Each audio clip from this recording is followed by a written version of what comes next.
Balima o Anyakuma, très urgent. Bien lundi 5 décembre 2022. Maliens, ko terroriste munu nubo wole ko état islamique. Aywa,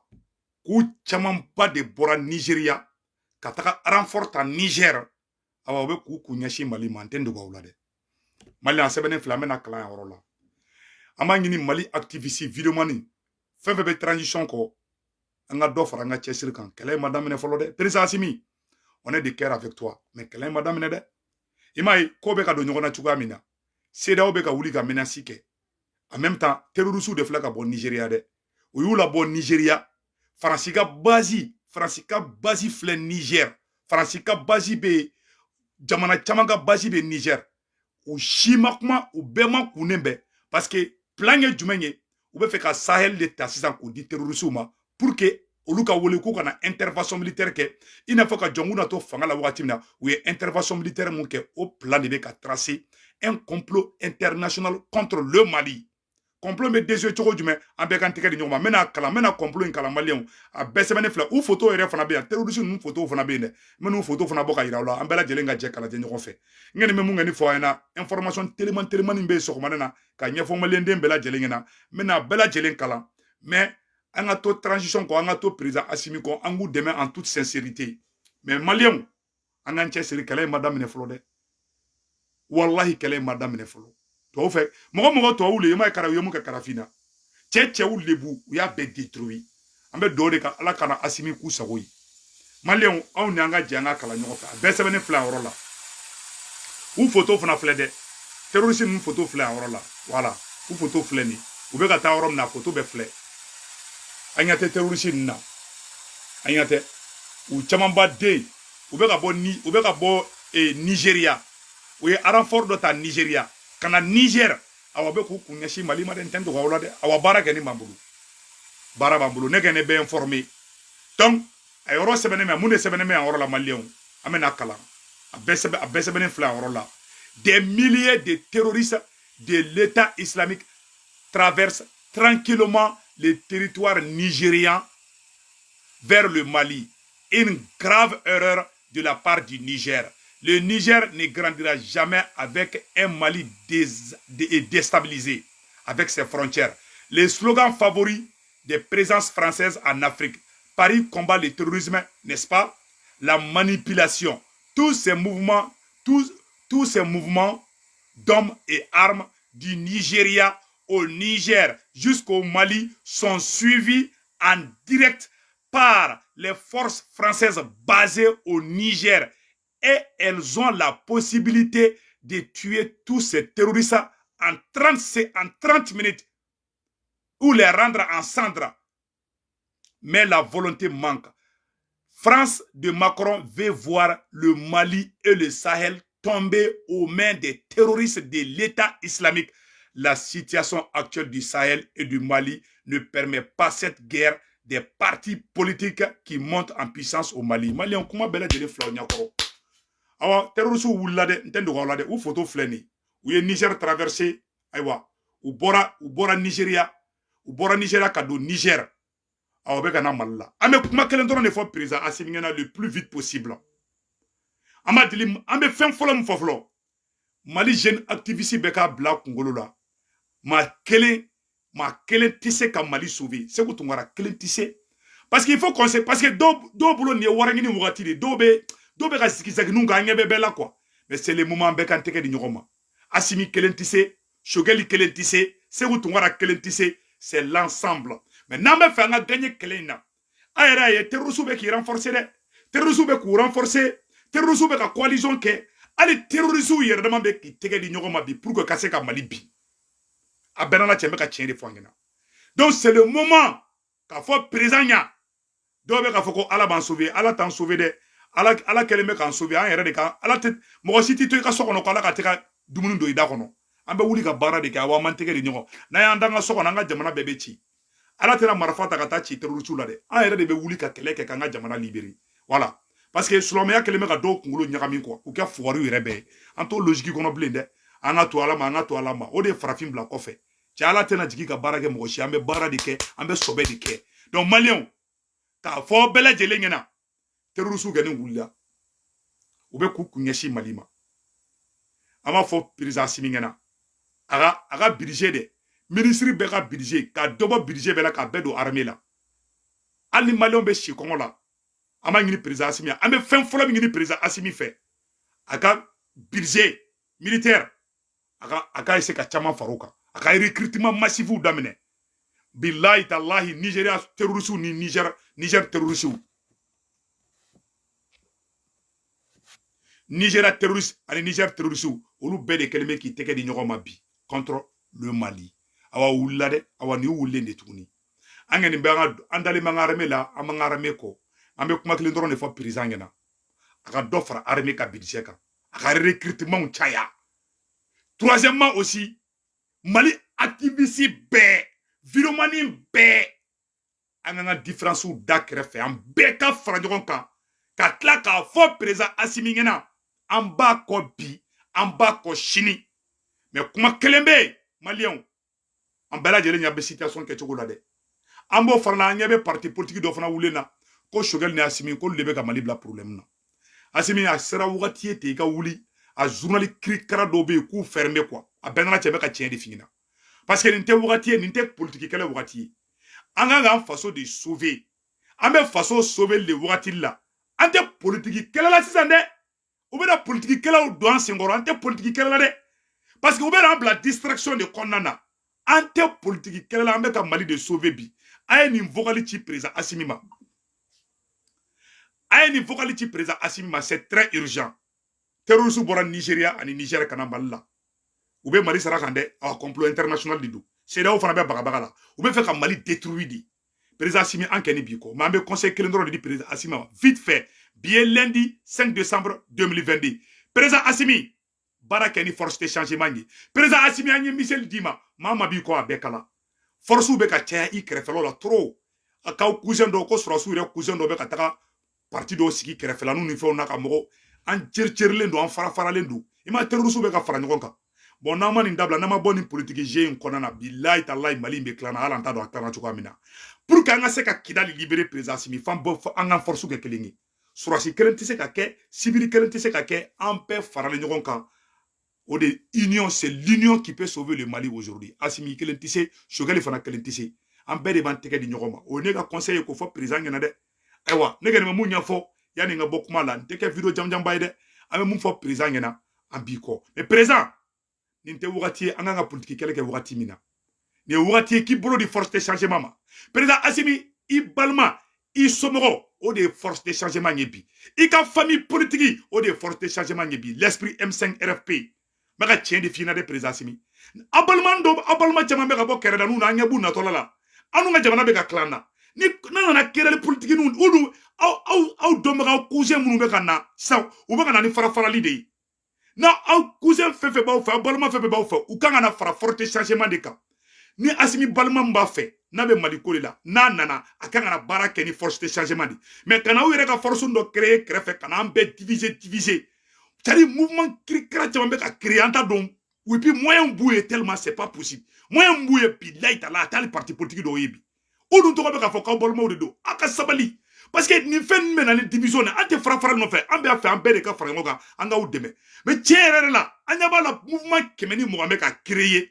avec des gros moyens an t'a dɔn moyen bɛ ka bɔ cogo o dun tɔgɔ bɛ k'a fɔ k'aw sɔrɔsi caman balimaw de don n'a ye mouvement caya aw b'an diviser n'a y'an diviser a man ɲi aw yɛrɛ ma n bɛ ka tiɲɛ de fɔ an ɲɛna koyi a y'an fara ɲɔgɔn kan a ka baara kɛ n'an ye en toute sincérité a ka balimaya ko b'a la ne somɔgɔ ni ye RP min ye ne fanga sɔrɔ i tɛ gɛrɛ ne ka fanga la n'a ma fanga bɔ somɔgɔ ko ni dɔnbaga ko la bilahi talahi an ɲɛ b'a la plan bɛ ka tracer Mali contre la bi anw de bɛ bɔ k'an yɛrɛ exposer bi an t'aw cousinw ye an t'a balimaw bɔlen ye anw minnu bɛ bɔ anw de b'an yɛrɛ exposer ni ko bɛ aw sɔrɔ bi a bɛ aw ni anw de sɔrɔ mɔgɔ si tɛ makɔrɔn bɛ siran mɔgɔ min ɲɛ bi o ye anw de makɔrɔn t'aw balima si dɔn an n'u ɲɛ b'u caman o caman bɛ ka bɔ wo kɔnɔ an t'a dɔn u bɛ ka bɔ wo kɔnɔ cogoya min na vraiment b'aw deli remaniement ministère min nalen an tɛ fɛ ka mɛn ko Assimi k'i balima dɔ taara i balima kura wɛrɛ nana dɛ minnu bɛ a ka da o ma an tɛ fɛ ka mɛn ko Choguel balima fana nana minnu bɛ a ka da olu ma vraiment on veut vraiment un Mali simple quoi vraiment a kana don jeu dɔw la an b'aw deli de don quoi an b'aw fɛ parce que an tɛ fɛ an ka jamana ka tila an na bilahi taala an bɛ ka tiɲɛ de fɔ aw ɲɛna parce que n'a nana don yɛrɛ an yɛrɛ dama ɲɔgɔn cɛ problème man ka na cogoya si de la quoi aw kan ka confiance de créer aw kan ka harmonie de créer n'i y'a ye bi a bɛ fɔ Assimi c'est grâce aux forces de changement minnu bɔra le 14 janvier minnu bɔra ka taa premier ministre Maïga kunbɛn wallahi ne ni Ala n'a kɛra cɛ olu de bɛ k'aw sankɔrɔta bi n'a y'olu fili kɔfɛ k'aw ma da olu la ne Assimi ni e ma da force de changement na force de changement ma da e la minnu bɛ ka bɔ bi k'aw cousin de don ou bien aw ka mɔgɔ wɛrɛw don n'u bɛ ka taa mouvement dɔw créer musolakaw b'a la cɛlakaw b'a la olu tɛ se k'aw sauver u da tɛ sɛ la u tɛ se kuma la u tɛ se ka foyi kɛ parce que dɔrɔn dɔnbaga ba n t'a dɔn je ne sais pas mais a y'a kɔlɔsi nin yɔrɔ la fanga o fanga n'a nana n'a y'i ɲɛsin a balima dɔrɔn ma o fanga bɛ bi Mali kɔnɔ n bɛ ka tiɲɛ de fɔ aw bɛɛ lajɛlen ɲɛna an tɛ fɛ aw ka bi o piège kɔnɔ aw ɲɛ b'a la Niger terroristes bɛ ka bɔ Niger bi u bɛ ka na Mali contrôle la bi terroristes bɛ ka bɔ Nigeria u bɛ ka renforcer mun b'a to bi an bɛ se ka Mali libérer c'est l'ensemble Assimi i somɔgɔ de anw ye ka tɛmɛ hali minnu bɛ ka gɛrɛ i kɛrɛfɛ bi n bɛ ka tiɲɛ de fɔ koyi parce que an bɛɛ hakili la ko an bɛɛ kun bɛ ka baga Maliki Jawo ni fɛn ma mais Assimi yɛrɛ cousin caman bɛ ka ye bi de an ka tiɲɛ fɔ ɲɔgɔn ɲɛna parce que y'a yɔrɔ tɔ i tɛ ka kuma an ka tiɲɛ fɔ ɲɔgɔn na dɛ donc i kɔgɔra an ye an ka jamana de bɛ ka an ka jamana menacelenba de bɛ bi n bɛ ka tiɲɛ de fara parce que irisiw taara ka taa occidentaux la maloya Ukraine irisiw taara occidentaux humilier Ukraine an bɛ information sɔrɔ sa ko terroristes caman baden de bɛ ka bɔ Nigeria u bɛ ka Niger traverser u bɛ ka na Mali la n y'a photo yira aw bɛɛ lajɛlen na depuis vidéo daminɛ na pour que an ka jamana kana taa to janfa la n'i y'a ye jugu sera la walayi mɔgɔ de donna aw ni ɲɔgɔn cɛ Assimi i ka famille politique ye force de changement de ye bilahi n bɛ ka tiɲɛ de f'i ɲɛna ne somɔgɔ baden bɛ RPM na ne somɔgɔ baden bɛ ADEMA na bilahi ni ne kɛ président u tɛ gɛrɛ fanga in kɛrɛfɛ parce que aw caman somɔgɔ ye RPM ye an b'a bɛɛ kalama ne b'a a bɛɛ lisi bɛ ne bolo vraiment an b'aw deli Ala yɛrɛ de kama a ye somɔgɔ ninnu mabɔ fɔlɔ quoi a ka baara kɛ ni force de changement ye ni fanga sɔrɔla hali ni Assimi ko k'a muso b'i présenter ne yɛrɛ bɛ tɛgɛrɛ fa kun n'a bɛ Mali fɛ dɛ n'a bɛ Mali fɛ dɛ n'aw somɔgɔ min bɛ Maliko la aw gɛrɛ la mais minnu ka hakilinata ni jamanadenw ka hakilinata tɛ kelen ye n'aw ka bɔ sugu ma a bɛ kɛ maloya ye dɛ n bɛ ka tiɲɛ de fɔ aw ɲɛna koyi parce que aw somɔgɔ fɛn fɛn bɛ ka gɛrɛ fanga in na a bɛɛ bɛ k'i ɲɛsin ADEMA ni RPM de ma an b'a bɛɛ dɔn n bɛ ka tiɲɛ de fɔ aw ɲɛna dɛ donc ka ɲɛfɔ ɲɛna jamana de menacé don c'est l'existence du Mali qui est en jeu aujourd'hui mɔgɔ jumɛn bɛ se ka Mali sauver bi président Assimi e ni force de changement ni confiance tɛ e ni anw ni ɲɔgɔn cɛ o kɔrɔ ko ye Mali ko bannen de awa mɔgɔ si ni somɔgɔ ma deli ka Mali libérer mɔgɔ si ni ka gɛrɛnaden ma deli ka Mali libérer mɔgɔ si ni i dɔnbaga ma deli ka Mali libérer c'est l'ensemble des forces dignes de ces pays qui peuvent libérer cette nation ma si tɛ se ka kelen tɛ se ka Mali libérer Choguel kelen tɛ se Assimi kelen tɛ se Sékou Tounkara kelen tɛ se c'est l'ensemble c'est l'union qui fait la force unissons-nous pour sauver la patrie avant qu'il ne soit trop tard ne querelle partisan cayara mouvement dɔw bɛ ka créer yan fɛ o dɔw bɛ ka a mouvement fɛn fɛn bɛ ka na bɛɛ bɛ anw de contre la a bɛɛ n'a la cɛ a mouvement fɛn fɛn bɛ ka na aw balimaw aw cousin minnu bɛ ka na ka na mouvement créer cɛlakaw b'u la musolakaw b'u la a si tɛ force de changement fɛ a bɛɛ bɛ k'an ka force de changement mɔgɔw sama kɛrɛnin ni kɛrɛnin na k'an bɛɛ bila ɲɔgɔn na a ye nin dabila nin t'aw arranger dɛ n'i y'a ye Paul Kagame tora fanga la fo san 20 parce que mɔgɔw de farala ɲɔgɔn kan n bɛ ka tiɲɛ de fɔ n ɲɛna koyi maa si kelen tɛ se ka jamana in libérer a président nana k'i ɲɛsin a somɔgɔw ma a bɛɛ bɔra wo fitinin fɛ an tɛ taa transition kɛ maliyɛnw tɛgɛrɛ fa kun an tɛ taa élu ka kɛ président ye ATT nana dɔrɔn k'a denmuso bila a n'a burankɛw kɛ milliardaire dɔrɔn ATT bɔra wo nin fɛ IBK fana nana ka Karim Keita n'a ka gɛrɛnadenw sigi IBK bɔra wo nin fɛ o bɛɛ ye leçon de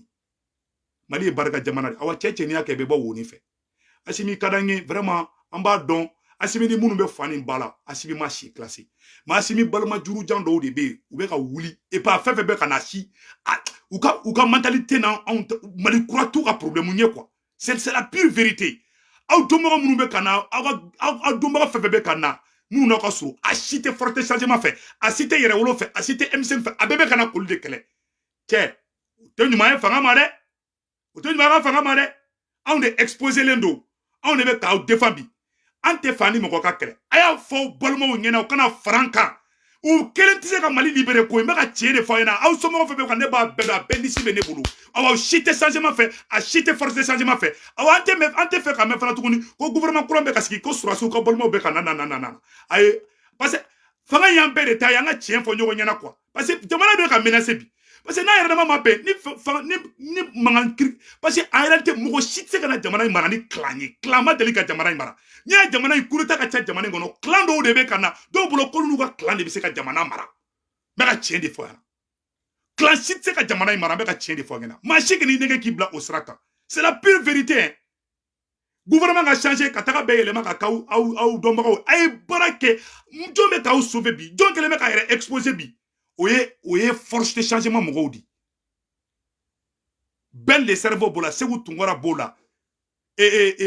Abaka Siriki Fomba docteur Abaka Siriki Fomba docteur Alain Bokoum ani jɔn ani Amara Sila juri chercheur Gandhi Malien Kati 24 an bɛɛ de kan ka fara ɲɔgɔn kan n'aw balima min b'aw fɛ a bɛ Mali fɛ a y'a fɔ u ka na an bɛɛ ka fara ɲɔgɔn kan an ka Mali jɔ mais u bɛ ka taga force parallèle de créer kɛrɛfɛ cɛ jamana ma deli ka jɔ tan cogo la dɛ u bɛ ka nɛgɛ ka kɛ wallahi balima b'aw fɛ u kan ka na fara an kan ni balima bɛ ka parce que i b'a mɔgɔ caman bɛ bi a bɛ b'u somɔgɔw de la i m'a ye Karim de i bɛ ka bi i m'a ATT denw de ATT bi bon Afrique problème bɛɛ de filɛ bilahi talahi hali bi to Amérique ka wari ci somɔgɔ dɔ ma Mali la ni min kɔlɔsi a b'i ka an bɛɛ ka problème y'an ka proches di u tɛ dɛmɛ en sincérité u bɛ na u yɛrɛ ka intérêt de la u yɛrɛ bɛ nafa sɔrɔ min na parce que n'an bɛɛ farala ɲɔgɔn kan dɔw t'u ka intérêt sɔrɔ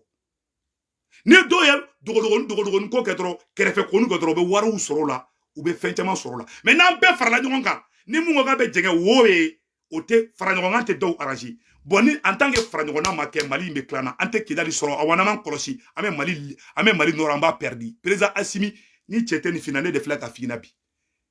et puis n'a b'a an dɛmɛ a kana dɛmɛ k'a b'an bila yan yɛrɛ ma a kana kɛ dɔrɔn n'a bɛ mɔgɔ min dɛmɛ o ka tɛgɛrɛ fa kun ou bien a b'an dɛmɛ a y'an dɛmɛ an fana bɛ k'aw dɛmɛ an bɛ ɲɔgɔn dɛmɛ de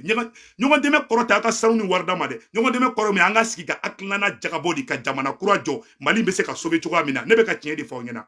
aw balima minnu bɛ ka na u tɛ changement mɔgɔw ye dɛ an b'a bɛɛ dɔn an b'u tɔgɔ n'u jamu dɔn n bɛ ka tiɲɛ de fɔ aw ɲɛna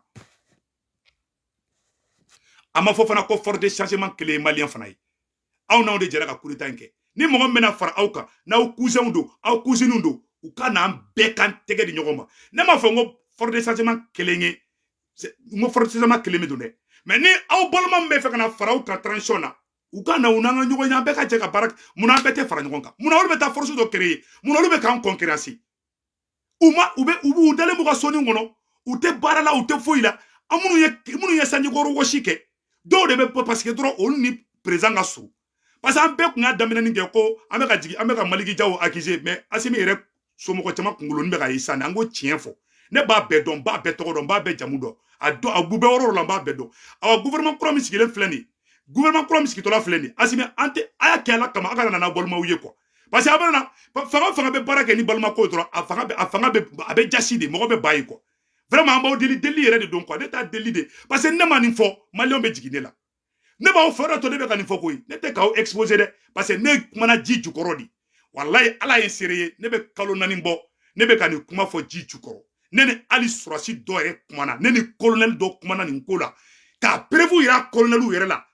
u colonel dɔ ne sigira ka kuma n y'a fana aw balima nin bɛ nin yɔrɔ la est ce que c'est normal kɔnɔ k'u yɛrɛ bɛ tila ka kuma k'u bɛ retour bonni hali sini u ma retour bonni ne ta tɛ ko ne ta ye kɛrɛfɛ kuma dɛ ne bɛ nin kɛlɛ la ji jukɔrɔ a ka ca kalo 4 ye n taalen Mali la tuguni n seerew bɛ na dɛ n kumana ni surasiw ye n ko cɛ aw bɛ ka baara kɛ cogo min n'a man ɲi ɔ n'a ma ɲa k'a bɛ ka taga ne kɔni bɛ bɔ k'a fɔ publiquement ne kɔni ta tɛ kɛlɛ ko ye ne ta ye ladilikan de parce que tiɲɛ yɛrɛ la n kumana ka dɛsɛ quoi témoins bɛ ne na koyi et puis ne ta tɛ kɛlɛ ko ye mais jamana tɛ se ka jɔ ni clan ye o jamana jumɛn jɔlen ni clan ye Fidel Castro dɔgɔnin ma kɛ président Fidel Castro sara dɔgɔnin parce que Fidel Castro dɔgɔnin ye marifa de ta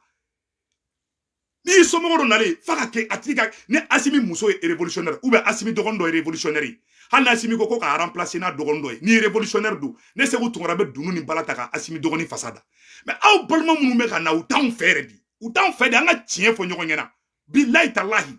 u t'anw fɛ u bɛ ka taa force kuraw créer fan bɛɛ division bɛɛ fɛn bɛɛ bɛ ka kɛ a bɛɛ sɔrɔsiw ka entourage de a y'a finna Ala kama an mago bɛ union de la an mago tɛ fara-farali la force parallèles bɛ ka créer des gens qui n'ont jamais défendu le Mali olu de bɛ ka dessus ta patriotes kan bi o tɛ hɛrɛ ye jama ma o tɛ hɛrɛ ye jamana ma o ye ne ka conseil k'o fɔ aw ɲɛna bi n'a y'a mɛn o don mais n'an m'a sira bila a bɛ bin dɛ n'an m'a sira bila n'an ma balimaw dabɔ sangako in na fanga be binde u ba ka funa kana awante tuwa balma ko de u bena tuwa ko de an bebe je ka baraka ɲɔgɔn fɛ u le nana sɔrɔ la aw ni anw de kan ka jɛ ka baara bɛ kɛ ɲɔgɔn fɛ parce que ne y'a ba ko na bɛ ka ne kunkolo kalaya kɔ hali kɔrɔsɛrɛnaw ka bureau sigi la u bɛ ka fɔ k'Asimi cousin dɔ bɛ yen k'o bɛ ka fɛngɛ dɔw k'a la ne tɛ fɛ ka n da don a fɛn na parce que ne yɛrɛ bɛ nin ka maloya parce que ne tɛ se ka transition défend ne y'a bɛ ko dɔ la mun tɛ changement ye ne ka ma kɔ a kan n'u ye kangari da ji jukɔrɔ ka dɛsɛ témoins bɛ na fana dɛ an kumana sɔrɔsiw fɛ n ko nin de bɛ ka kɛ a ye fɛɛrɛ kɛ nin ka dabila mais n'a tɛ ka dabila finalement an bɛ bɔ ka fɔ de parce que an t'an ka crédibilité tiɲɛ an tɛ fɛ ka kɛ Arazwati ɲɔgɔnna siw ye dɛ an bɛ Mali ko de la maliyɛnw bɛ yɔrɔ min anw bɛ yen de aw an bɛ Mali de sauver la aw mɔgɔ sini somɔgɔ tɛ ka Mali sauver minnu Macron tɛ ka siran Macron bɛ siran mɔgɔ minnu ɲɛ olu ye forte changement de Macron t'aw somɔgɔw dɔn CEDEAO t'aw somɔgɔw dɔn minnu bɛ ka u yɛrɛ exposer ka bɔ boulevard la ka bɔ le 14 janvier la wallahi billahi olu de kan ka kɛ aw kɛrɛfɛ bi ka tɛmɛ aw somɔgɔw kan ka tɛmɛ aw dɔnbagaw kan ka tɛmɛ aw ka carré kɔnɔ mɔgɔw kan ne ɲɛ b'a la wa ne ta tɛ ko ne ta ye ko kuma ka ca dɛ ni minnu ko kuma ka ca dɔrɔn b'i bloquer ka bɔ yen ne tɛ manamana ko la dɛ ne bɛ Mali ko la ne tɛ mɔgɔ fasada fana la Asimi ka di ne ye ne bɛ k'i sauver de parce que mɔgɔ mɔgɔ y'a kɛ Ala y'a bɛɛ malo hali ni mɔgɔ min kɛlɛ Ala b'i kɛlɛ aw Asimi ne tɛ fɛ Ala k'i kɛlɛ ni Ala y'i kɛlɛ don min na mun kɛra Saddam Hussein na y'o ye mun kɛra Kadhafi y'o ye Kadhafi yɛrɛ balima d'a taara ye aw balima fɛn fɛn bɛ na bila a si tɛ président fɛ ne balima bɛ e Asimi fɛ bila a tɛ na k'a bɛ anw kɛlɛ a tɛ na k'a bɛ na anw concurrencer ni Asimi balima b'a fɛ o kan ka na de ka baara kɛ ni anw ye an ka Asimi dɛmɛ an bɛɛ ka tɛgɛ de mais olu de bɛ na aw balimaw aw cousine dɔw de bɛ na ka mouvement dɔw créer et puis n'an jugu dɔw fana bɛ baara kɛ et puis n'u bɛ rassemblement kɛ i bɛ taa sɔrɔ fasoden ɲuman yɛrɛ ka dɔgɔ a la o ma ɲi fanga ma an bɛ ka conseiller de an t'a conseiller de an tɛ k'a ka fanga saboter dɛ wallahi mɔgɔ caman bɛ bi a bɛ bɔ a balima de la mɔgɔ caman bɛ bi a bɛ bɔ a somɔgɔ de la awa n'i bɛ fɛ ka mɔgɔ bin i bɛ s'a somɔgɔ de ma o ne ka conseil ni somɔgɔ bɛ Asimi na bi o ye forte changement di anw de kɛra briefing ye ka bumbu i la i ka famille politique o ye anw di mais mun bɛ ka kɛ ce n'est pas normal ne ka conseil de don n'i bɛ se ka corriger ça corriger depuis sisan dɛ o ye ne ka conseil ye donc maliyɛnw Ala ka hɛrɛ kɛ Asimi ka d'an ye an bɛ fɛ ka kɛ Afrique Sunjata de ɲɛ tɛ état islamique bɛ ka wuli il faut pas k'an ka don géopolitique kɔnɔ an ka fɛɛrɛ kɛ Kidali bɛ libérer cogo jumɛn